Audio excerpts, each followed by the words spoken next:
Pensando bem, meu bem, a gente não tem nada a ver. Você é princesa e traz tanta beleza, eu nem sei porquê. Você me dá atenção, então escuta o que eu vou te dizer.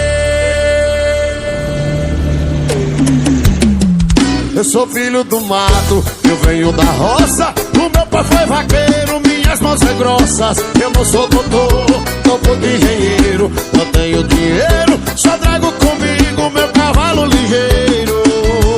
Ela escorou no meu peito e disse: vaqueiro,